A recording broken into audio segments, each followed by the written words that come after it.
नमस्कार विद्यार्थी मित्रांनो, स्वागत आहे तुमचं आपल्या या यूट्यूब चॅनलवर।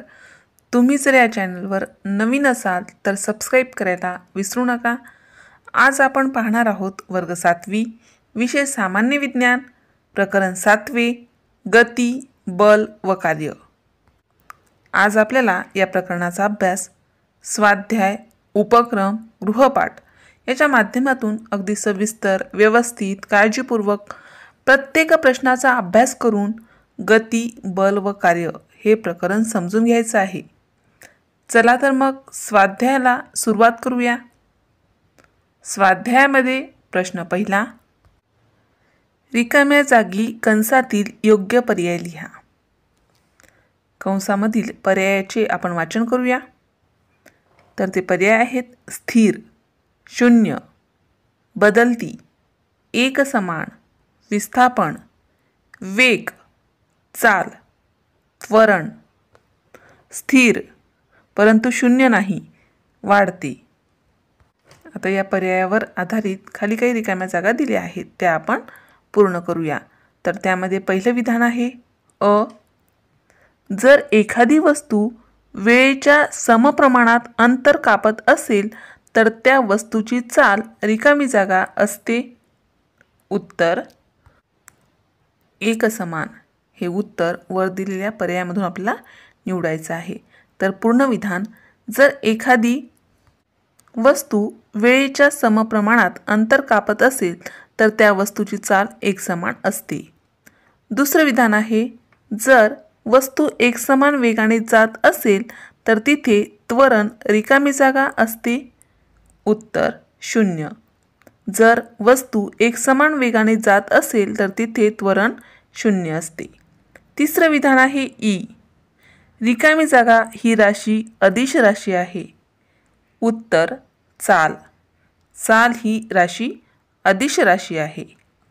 आणि चौथं विधान आहे ई, रिकामी जागा म्हणजे विशिष्ट दिशेने एकक कालावधीत वस्तूने कापलेले अंतर। उत्तर आहे वेग, वेग म्हणजे विशिष्ट दिशेने एकक कालावधीत वस्तूने कापलेले अंतर। अशा प्रकारे आपण प्रश्न पहिला पूर्ण केला आहे। प्रश्न दुसरा आहे, आकृतीचे निरीक्षण करा व प्रश्नांची उत्तरे द्या। या ठिकाणी आकृती दिली आहे, खाली ए बी डी ई असे एका रेषेवर लिहून दिलं आहे। ए सी येते, सी ई येते, त्यामध्ये अंतर लिहून दिलं आहे, किती किती अंतर आहे ते। प्रश्नाचे वाचन करूया। सचिन आणि समीर मोटरसायकलवरून ए या ठिकाणाहून निघाले। बी या फाट्यापाशी वळून सी येथे काम करून सी डी मार्गे ते डी फाट्याशी आले व पुढे ई येथे पोचले। त्यांना एकूण 1 तास एवढा वेळ लागला। त्यांचे ए पासून ई पर्यंतचे प्रत्यक्ष कापलेले अंतर व विस्थापन काढा। त्यावरून चाल काढा।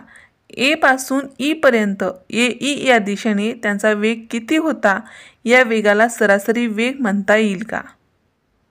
तर उत्तर, प्रश्न व्यवस्थित समजून घ्या, 2 ते 3 वेळा ऐका, वाचा आणि नंतर आपण उत्तर लिहूया।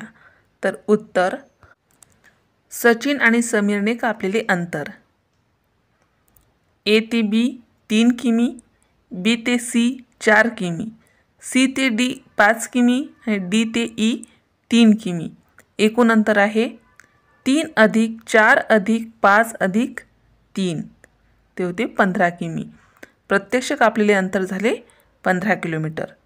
तर एकूण विस्थापन ए पासून ई पर्यंत 3 अधिक 3 अधिक 3, 9 किमी। एकूण विस्थापन 9 किलोमीटर। चाल काढायची आपल्याला, अंतर भागिला काळ 15 भागिला 1, 15 एके 15 म्हणून चाल झाली आहे 15 किलोमीटर प्रति तास। नंतर वेग काढायचा आहे, विस्थापन भागिला वेळ 9 भागिला 1, 9 भागिला 1 उत्तर येते 9 किमी तास। ए पासून ई पर्यंत वेग 15 किमी तास, सरासरी वेग 15 किमी तास। अशा प्रकारे या प्रश्नाचे उत्तर आपल्याला लिहिता येते। अशा प्रकारे आपण प्रश्न दुसरा व्यवस्थित पूर्ण केला आहे। प्रश्न तिसरा आहे, खालील ए गटामधील शब्दांची योग्य जोडी बी व सी गटातून निवडा। खाली ए, बी आणि सी या गटामध्ये जोड्या दिल्या आहे। ए गटामध्ये आहे कार्य, बल, विस्थापन। बी गटामध्ये आहे न्यूटन, मीटर, जूल आणि सी गटामध्ये आहे अर्ग, सेमी, डाइन। तर उत्तर कार्य त्यासमोर लिहायचं आहे जूल आणि अर्ग, बल त्यासमोर लिहायचं आहे न्यूटन, डाइन, विस्थापन त्यासमोर लिहायचं आहे मीटर, सेमी। अशा प्रकारे प्रश्न 3 पूर्ण केला आहे। प्रश्न 4 आहे, तारेवर बसलेला पक्षी उडून एक गिरकी घेऊन पुन्हा बसलेल्या जागी येतो, त्याने एका गिरकीत कापलेले एकूण अंतर व त्याचे विस्थापन याबाबत स्पष्टीकरण द्या। उत्तर तारेवर बसलेला पक्षी उडून एक गिरकी घेऊन पुन्हा बसलेल्या जागी येतो तर त्याचे विस्थापन 0 असेल। एखाद्या गतिमान वस्तूने आरंभीच्या ठिकाणापासून अंतिम ठिकाणापर्यंत पोहोचण्यासाठी एका दिशेने पार केलेले कमीत कमी अंतर म्हणजे विस्थापन होय। पक्ष्याने एका गिरकीत कापलेले अंतर जास्त आहे पण पुन्हा त्याच जागी आल्याने विस्थापन 0 होय। यानंतर प्रश्न 5 बल, कार्य, विस्थापन, वेग, त्वरण, अंतर या विविध संकल्पना तुमच्या शब्दात दैनंदिन जीवनातील उदाहरणासह स्पष्ट करा। उत्तर बल, जमिनीवर असलेला दगड हाताने उचलून बाजूला करणे। त्यानंतर आहे कार्य, रस्त्यावर आडव्या पडलेल्या झाडाच्या फांदीला आपण बल लावून रस्त्यातून बाजूला करतो, आपण लावलेल्या बलामुळे त्या फांदीचे विस्थापन होते व कार्य घडते। विस्थापन, घरातून शाळेत जाणे। वेग, गाडी चालवताना आपण ठराविक अंतर ठराविक वेगाने कापले जातो, त्यालाच आपण असे म्हणू शकतो की गाडी चालवताना आपण ठराविक अंतर ठराविक वेगाने कापून जातो। त्वरण, वाहन कधीही एकसमान वेगाने जात नसते, वाहनाचा वेग वाढवला तर त्वरण धन असते तर ब्रेक दाबून वेग कमी केल्यास त्वरण ऋण असते। यानंतर प्रश्न 6 एका सपाट व गुळगुळीत पृष्ठभागावर एक चेंडू ए पासून डी कडे घरंगळत जात आहे, त्याची चाल 2 सेमी सेकंद इतकी असून बी येथे आल्यावर मागील बाजूने सी पर्यंत त्याला सतत ढकलते।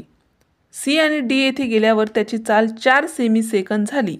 बी पासून सी पर्यंत जाण्यासाठी चेंडूला 2 सेकंद वेळ लागला तर बी व सी दरम्यान चेंडूचे किती त्वरण घडले ते सांगा। खाली आकृती दिली आहे, त्या आकृतीचे निरीक्षण करा, त्यावरून आपल्याला उत्तर लिहायचं आहे। उत्तर ए पासून बी पर्यंत जाताना चेंडूची गती 2 सेमी सेकंद, बीला वेग 2 सेमी सेकंद। सी पासून डी पर्यंत जाताना चेंडूवर बल कार्य करीत असल्याने चेंडूची या मार्गावरील चाल 4 सेमी सेकंद, डी येथील त्याची चाल असली पाहिजे। चेंडूच्या गतीची दिशा प्रत्येक बिंदूपाशी तीच आहे, त्यामुळे चेंडूच्या वेगाचे परिमाण चेंडूची चाल, म्हणून बी कडून सी कडे जाताना होणारी वेगातील वाढ 4 सेमी सेकंद वजा 2 सेमी सेकंद बरोबर 2 सेमी सेकंद। विस्थापनात होणारे त्वरण बरोबर वेगातील बदल भागिला काल, 2 semi second 2 semi second 1 semi second वर्ग, म्हणून बी व सी दरम्यान चेंडूचे त्वरण 1 सेमी सेकंदचा वर्ग इतके घडले। त्यानंतर आहे प्रश्न 7 खालील उदाहरणे सोडवा। त्यामध्ये पहिलं उदाहरण आहे एकसारख्या वेगाने चाललेल्या मोटारीला थांबवण्यासाठी 1000 N बल लावले, तरीही मोटार 10 मीटर अंतर चालून थांबली, या ठिकाणी कार्य किती झाले। उत्तर येथे बल व विस्थापन यांच्या दिशा परस्पर विरुद्ध आहेत। F बरोबर 1000 N व S बरोबर -10 M, W बरोबर F गुणिला S बरोबर 1000 N गुणिला कंसामध्ये वजा 10 M बरोबर 1000 J। दुसरं उदाहरण आहे 20 किलोग्रॅम वस्तुमानाची गाडी सपाट व गुळगुळीत रस्त्यावरून 2 N इतके बल लावल्यावर 50 मीटर सरळ रेषेत गेली, तेव्हा बलाने किती कार्य केले। उत्तर बल बरोबर F बरोबर 2N विस्थापन S बरोबर 50 मीटर. बलाने केलेले कार्य W बरोबर F गुणिला S. W बरोबर 2N गुणिला 50 मीटर. तर W बरोबर 100J. अशा प्रकारे हे उत्तर आपल्याला काढता येते. अशा पद्धतीने आपण संपूर्ण स्वाध्याय या ठिकाणी पूर्ण केला आहे. आता वेळ आहे उपक्रमामध्ये दिलेल्या प्रश्नाची. तर उपक्रमामध्ये दिलेला प्रश्न आहे सर आयझॅक न्यूटन यांच्या बल व त्वरण संदर्भातील अभ्यासाच्या विविध माहितीचा संग्रह करा व शिक्षकांबरोबर चर्चा करा. उत्तर दैनंदिन जीवनातून ते अंतराळातील वस्तूंच्या गतीपर्यंत सर्वत्र लागू होतात. न्यूटनचा पहिला नियम, गतीचा नियम.